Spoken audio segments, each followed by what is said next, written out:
Hello, everybody. Welcome back to Geezerology's Freeform Friday. Today, we're going to try something a little bit different. Bob has seen a couple of TV shows or movies in the past few days. I've seen a couple, and these are things we don't really plan to do full reviews on or anything like that, but Bob and I just have some interesting things that we want to talk about. So we're just going to turn the camera on, and Bob and I are going to talk about what we're watching, what we're listening to, what we're reading, and we're going to see where this goes. Bob, what's on your mind, buddy? Oh, hey, Scotty. Thanks a lot, man. Yeah, I just watched a movie on Netflix. It's gotten a lot of attention, so it may not be anything new to people. But anyway, I just caught the new movie Don't Look Up with Leonardo DiCaprio and Glenn Close and quite a few other well known actors and actresses. And this movie's kind of gotten a lot of, yeah, it's been ravaged by the critics, but I enjoyed it. And it's a satire. And for those who haven't seen it, I don't want to give away too much of the plot. But anyway, it centers around an astronomer and his student assistant who discover a comet hurtling toward the United States. And they predict that it's going to hit the U.S. Within about 6 months. And it's going to be a planet killer. All right. So they report this to the federal government. They go before the president of the United States, and they kind of get dismissed. All right, and yeah, it's not going to. Or well, are you 100% certain it's going to hit? Well, I'm 99.8%. Well, then you're not 100%. We're good, type thing. So, and then it doesn't get taken seriously until suddenly there's a controversy over a Supreme Court nominee, and they decide now the administration wants to go public with it to distract from the Supreme Court thing, and it's very timely, very topical, and you can read into the movie, the whole last year's pandemic response and a lot of other things going on, and it's over the top, but it is also really makes you want to think, and it's got some really great satire on how we've decided that we no longer want to accept science in this country, that we're enamored of personalities. There's another plot line running in it that you could draw a parallel to probably Jeff Bezos from Amazon or Apple Corporation, and how they're ruling the country now. And I enjoyed it. It's really timely and very topical. Okay. And Yeah, so this is getting there's a lot of controversy, not a lot, but there's some controversy on Twitter. I've been reading about. I haven't seen it. I don't have Netflix, but uh, uh, but yeah, it's like apparently the critics just hate it, and there's a lot of people on Twitter going, "Oh, screw the critics. This yeah, is this is wonderful." Yada yada yada. So apparently it's one of those, but I get the impression it's something that you either get it or you don't. yeah, Right? without trying to delve into politics, but it's impossible not to these days. If you are a Trumplican, you won't get it. Yeah, Okay. yeah. Well, the thing I saw on it was that it's sort of a parallel to it's about climate change and and the climate change movement, people denying climate change and things like that. That's kind of the take that I'm seeing on it. You say it's a pandemic thing, so I guess it could Well, be it's whatever it's you want it to be, right? yeah, it's not, the movie doesn't deal with a pandemic. Okay. And Right, it's right, not. but you're paralleling it. You're giving a I know. parallel, and I that's what these people are saying about the climate change reaction. Is Right. that people Yeah. are saying it's about climate change without ever mentioning climate change, and Right. basically, yeah, yeah, Yeah, and you could relate it to climate change denial, the pandemic denial. You could relate the movie to our worship of celebrities. You could parallel it to how we have a government that doesn't work anymore. I mean, it paints stuff. You could apply it to just about a lot of different things going on in the country right now, and so yeah, but me, I immediately watching it thought Trump administration, and I thought the pandemic stuff, like you say, climate change, yeah. So it relates to all of those, and I know a good buddy of mine went on Facebook this morning encouraging people to go watch it. So yeah, I say ignore the freaking critics, and if you have access to Netflix, watch it. It's got some funny over the top stuff, but at the end of the day, when the movie is all over, you're going to sit there and you can't help but do some thinking and sober reflection on where we are as a country right now. So yeah, I enjoyed it. I encourage people to go see it. So I spent last 2 or 3 weeks, maybe a little longer. I don't remember quite, but I decided to take a binge watch of The Sopranos. This is after it came up in a couple of our earlier videos for whatever reason. I don't even remember what it was. And then I discovered on YouTube, I started stumbling across this podcast that Michael Imperioli and Steve Sciarippa was doing, where they were doing a rewatch of each episode of The Sopranos, called Talking Sopranos on YouTube, which they just wrapped that up about a week ago after doing this for a little over a year. They started right as a pandemic, so I guess about a year and a half they spent doing this, where they did one episode. They talked about one episode a week, and they also did interviews with some of the actors and some of the producers and things on there, which is pretty. But it got my interest back up in The Sopranos, so I went and fired up my Blu-ray player, which I don't do much of anymore, because I have all the seasons of The Sopranos on DVD. And so I went through from the first episode to the last episode, and I got to tell you what, man, that thing's a wonderful show. It was a little weird watching it, though. For those of you who've seen it, maybe haven't seen it, it was a little weird watching it now. This is the first time I watched it in a while. It was a little weird watching it now, knowing that Gandolfini died I think it was like just 3 or 4 or 5 years after the show ended, or he just dropped out of a heart attack when he was 51 years old. And it's kind of weird. It's just the whole thing. It gives you it's a different perspective on it. Seeing this guy. I mean, this is a guy who he was the one guy who was in every scene. They had the regular cast members: Lorraine Bracco, Edie Falco, Michael Imperioli, Dominic Chianese, Stevie Van Zandt, and all these others. But the one thing I noticed on rewatching this is how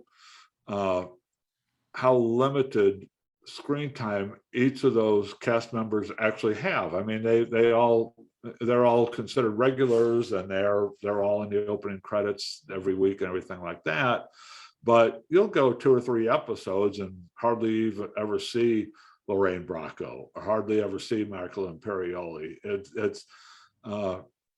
That's one thing I noticed about Steve Van Zandt. Van Zandt didn't go long stretches without seeing Van Zandt. I mean, they might have like they might be in one scene every for a couple of weeks, and then but then they'll have their storylines where you'll see a lot of them. But the one Edie Falco did a pretty heavy lift on this, but Gandolfini was definitely the guy who was the center of this. I mean, he was pretty much there every minute of every day when they were shooting this thing, and you can see. I mean, watching this, knowing that he died, just dropped out of this heart attack just right after that, you kind of understand how that happened, and it's really a little bit sad watching this, because you see how hard the guy was working. You see his weight just gets every season he's bigger and bigger and bigger and bigger, and as we remember. A big part of this of the show was people eating. People were eating all the time during the show. You had them sitting around eating dinner, and Gandolfini was worse. And that was part of the Tony Soprano character, is that he was just eating all the time, and he was gaining all this weight. And you're watching this, and now listening to this podcast and reading a little bit more about it. People make the comment that they weren't faking it. They were, they were really eating this food, and you're watching this, and you're watching Gandolfini eating all the time, eating this pasta and eating just going to the refrigerator and pulling out a stack of meat and just eating this meat, just while he's standing there talking and snacking and everything. And you're going, God, no wonder this guy went. No wonder this guy died of heart attack.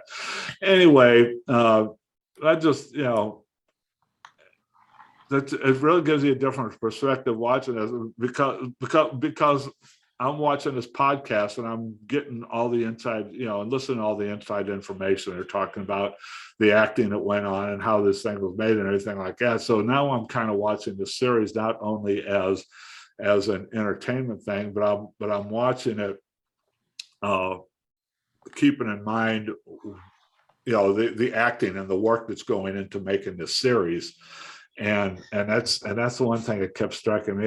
It's like every time they show James Gandolfini throwing stuff into his face and watching his weight go up, you're just sitting there going, stop it, just stop it, because you know what happened, right?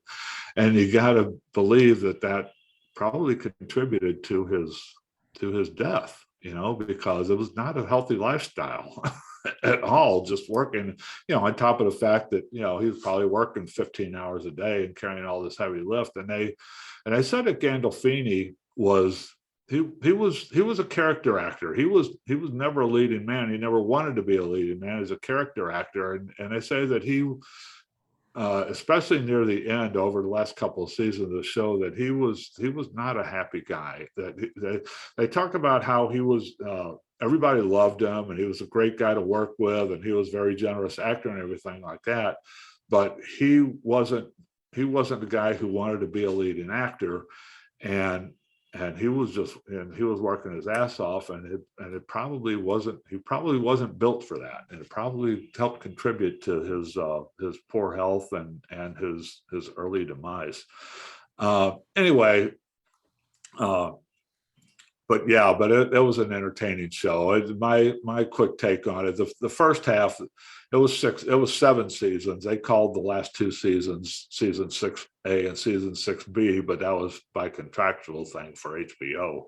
But it was 7 seasons. The first 3 seasons were, there's no question, the first 3 seasons are freaking fantastic. People love the back half. Season 4 to me was kind of the turning point. It kind of lost a little bit during season 4, and there were some pretty bad episodes in season 4, but then it picked up, and it got a second win for 5, 6, and 7.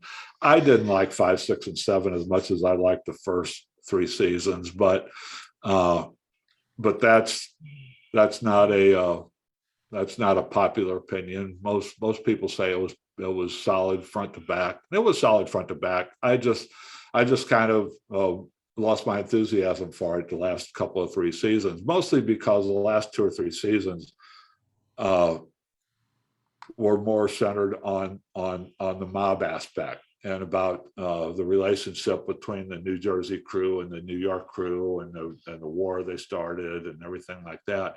Where the first 3 seasons was more about these people's personal lives, and I just like that a lot more. But anyways, Sopranos holds up. It's still one of the best TV shows ever made. So yeah, go check that out. But anyway, I had these DVDs. I ended up for the 7th season, I ended up having to subscribe to HBO Max for a month because a couple of DVDs went bad, and I couldn't watch them. I locked up my player. I'm going, oh my God. So I decided to go ahead and subscribe to HBO Max and watch that last season, right?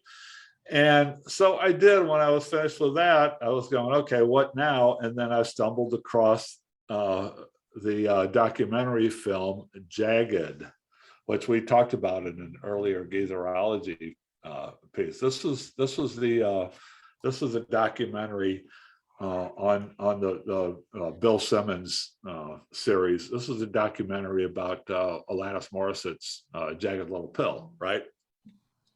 The 1995 album, which I just loved. I think it's one of the best albums ever made. But this is a documentary about that. This is the one that uh, Alanis Morissette sat down for an interview for this, and it was just one session. You could tell because through the movie, it was about an hour and a half movie, and the interviews they do with Alanis, they're all the same setting. She's wearing the same clothes. So it was just all done in one session, and she just owned this movie uh, because apparently because she didn't like that some of the more personal things that she talked about they and during her interviews they actually used in a movie, and either she had second thoughts about it and didn't want that stuff out, but anyway she wasn't happy about it, uh but anyway I watched it and I really enjoyed this documentary. It really put the whole Alanis Morissette uh phenomenon and the Jagged Little Pill phenomenon. It put it all in perspective of its time and when it was made, and how Alanis Morissette got to that point where she made this fabulously successful record, both artistically and commercially. And it's a really good documentary. If you're a fan at all of Jagged Little Pill, you will like this documentary. It was really good stuff. So go check it out. Bob, what else is on your Okay, plate? well, I want to dovetail Anything? on to the Sopranos just for a second. I have nothing against gangster movies and stories. I've seen every Martin Scorsese film made, and the Godfather trilogy and all of that. And I remember, when the Sopranos first came out, I was, still in the fire service, and it was a big hit at the firehouse, with the guys on my crew. And I was always kind of busy at night doing stuff, as an officer. So I never really got to sit down and watch TV the way the guys did. So anyway, I was walking through the day room and the show was on, and I stopped and spent a few minutes with it. And it was a scene where one of the characters winds up killing his stripper girlfriend, I believe. And it was such a brutal, brutal thing that I just said, I don't want to see this. It just doesn't do anything for my spirit. So I never watched any of it other than that one scene. It But had anyway, its it had its brutal moments. There's no yes, doubt about that. And it had its shocking moments. It was for the most part, it was a slow paced show. right, It was basically dialogue between people yeah, most of the time, but then it would just explode into these yeah, scenes of violence and brutality, which is and the whole point is that the whole point of that is David Chase is trying to show what the hell what the hell yeah, mob life was like, and that's yeah, what mob life was like. Yeah, I think you're probably talking about the Joey Pants scene. yes. That would have been season 3, I believe that happened in. Uh, yeah, yeah. But anyway, I've always kind of had in the back of my mind that maybe I need to give this thing a chance. So anyway, I just yesterday, by coincidence, picked up the DVD of the first season from my local library. So I got to see Okay. it, and it's my intent to try to carve out the time to sit down and watch it. But even though I'm pretty much staying at home in the pandemic, there's so much stuff out there that I'm just, it's hard to find time to fit all. Yeah, I know. I'm going through the same thing. It's Yeah, like I seem to not be able to get to things that I want to get to for some yeah. damn reason, and I'm staying home all the time. It's like, Same but here. I'm And keeping busy. I'm finding stuff to keep me busy. Whether it's entertaining myself yeah, or actually trying to be productive or somewhere whatever. around here, I have a 2 or 3 page list of movies, TV shows, and books that I want to get to, and I keep Yeah, adding to it. yeah. But that leads me to something else I wanted to talk about. I got distracted by a 9 episode series on Showtime that I kind of have mixed feelings about, but I still want to talk about it. And I stumbled across something called American Rust, starring Jeff Daniels. And usually, when I find a series that's on a streaming network, I try to find out whether it's going to be a complete thing or whether it's something that Yeah, I do the same got thing. put up and ends on a cliffhanger with no follow up seasons planned or stuff. And that's normally what I do. But I did not do that this time because I know that it's based on a book of the same name. So I mistakenly assumed this was a complete standalone series. And I really like Jeff Daniels. So, and the plot sounded interesting. It's kind of a it's a crime series, but it's set in a small town outside Pittsburgh, and it deals with the decline of the industrial Northeast, that area we call the Rust Belt, and my adopted state is Michigan, where my wife's family is all from, and of course, Michigan is one of those Rust Belt states that has seen that decline, especially in Detroit and stuff. So it was something that kind of interested me. So I started watching it. It's 9 episodes, and it ends on major cliffhangers. And there's some debate about whether there's going to be a follow episode because apparently it wasn't that big a hit for Showtime. But I really liked it. Jeff Daniels does an unusual character here. He's not what it's not a character that you normally see from Jeff Daniels. And again, not wanting to give away a plot, Daniels' character does a 90-degree turn from what you think he's going to be about halfway through the series. So I really liked it. Good acting, interesting subject matter, and like I say, it's set against that decline of the industrial Northeast. So you see the boarded up factories, the boarded up stores, these towns that are dying because of the jobs that have gone away. There's a subplot in there where the female employees of a local garment factory are trying to unionize, and so anyway, I found it really interesting. If you decide to check it out, be forewarned that it does end on major cliffhangers, and there may not be a season 2. But I liked it. I thought it was very well done, and I hope that it comes back for a season 2 so I can finish up with all of these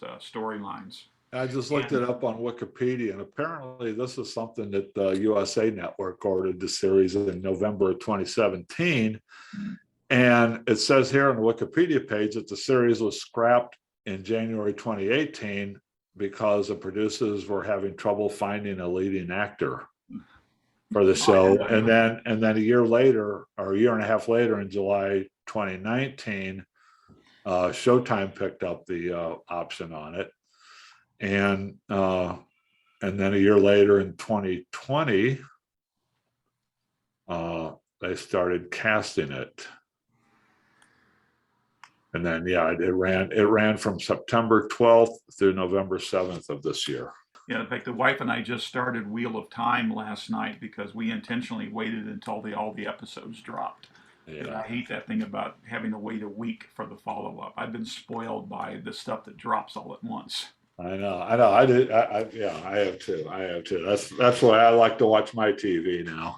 Just give it all to me, and I'll go for it. So if I have to wait, like all the buzz shows that are coming out right now, well, I'll wait till they're finished. That's what I did. I did that with the morning show, and I've done that with a couple of shows. It's like, no, I'm not going to watch them while they're current. I want to wait till they're all available so I can sit there and watch the whole dang thing if I want to. I'm waiting out all of the episodes of the final season of The Expanse before I start watching season 6.